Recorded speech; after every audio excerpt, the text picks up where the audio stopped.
the reason that you come to university and you study the humanities, or the proper reason if you do that, is not to engage in premature and destructive criticism of something that you don't even yet understand, but to learn as much as you can about art and literature and poetry and drama and fiction and religious thinking. And this is all a kind of a, you can think about it as a, what is that? What is all that? It's art, you know, it's culture. Music belongs in that category. And like, what the hell, what about music? It's like everyone loves it, or almost everyone.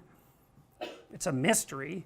You listen to music and it's very meaningful. I mean, music gets people through some pretty dark times. Why?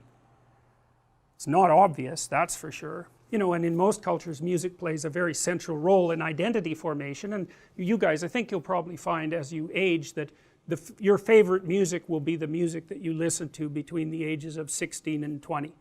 It's kind of like it imprints on you, and it defines maybe that defines a generation. And maybe, you know, in our tribal past, and this is highly likely, when you were being inculcated into the tribal culture, that was inculcated with dance and with masks and with music all at the same time. So you're invited to participate in this drama and to take your place in this drama, and to think of that as a representation of the objective world is just not right. That isn't what it is.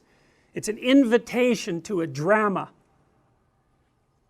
Now then the question might be, well, is the drama real?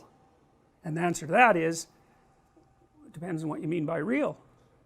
I think that great dramas are more real than real. They're hyper real.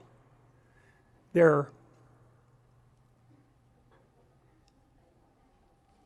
hyper real because they provide guidelines about how to act that are abstract and even perhaps generic, but applicable across an extraordinary broad range of situations.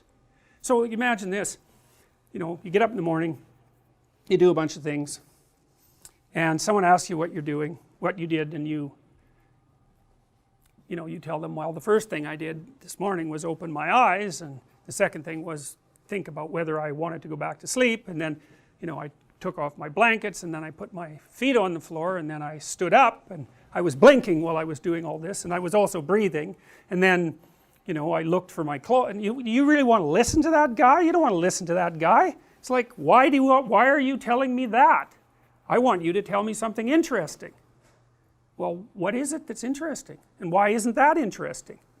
It's not obvious.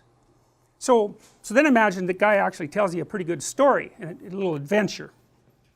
Probably he was doing something normal, something unexpected happened, he had to conjure up some new responses, and he either settled the problem or didn't settle the problem. Yeah, you're interested in that, especially if he settled the problem, because if he can tell you how when he encountered some unexplored territory he was able to sew it back together, then maybe you can do that when that thing happens, and that's pretty cheap wisdom for you. He had to go through all the aggravation of figuring it out, and all you have to do is listen.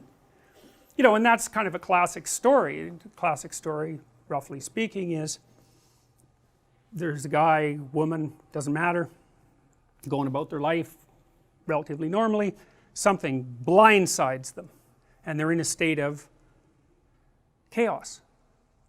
Chaos is a place.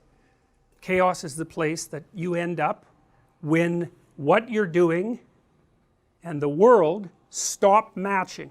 And the chaos can be of different degrees. You know, you could wake up and find that your house was burgled. You could wake up and find that your parent has Alzheimer's or some fatal disease, or that you do, or that your whole family was murdered, or that there's a war starting, or, you know, there's different degrees of chaos. And I think you can quantify the chaos by calculating how much of what you do and expect is likely to be disrupted by the event. Now, because the more disruption, the more destabilized you're going to be, which is why if someone tells you that you're going to perish painfully in 3 months, it's like, that's a bad one. You're really in an unexpected territory there. Nothing that you assumed that was real, roughly speaking, in the world is real anymore. We like to watch people in their normal life blindsided by something,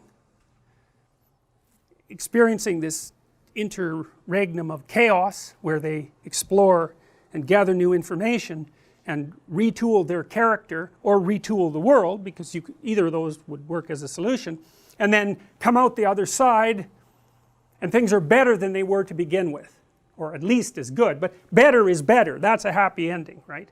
That's a happy ending. That's a comedy, technically speaking. And so what you want your life to be a comedy. Not that it's supposed to be funny, because comedy doesn't have to be funny, technically speaking. It's just the opposite of tragedy. Tragedy is when you're going along pretty well and you get blindsided, and that's that. And you know, that can certainly happen. It happens to people all the time. But it's a comedy you want.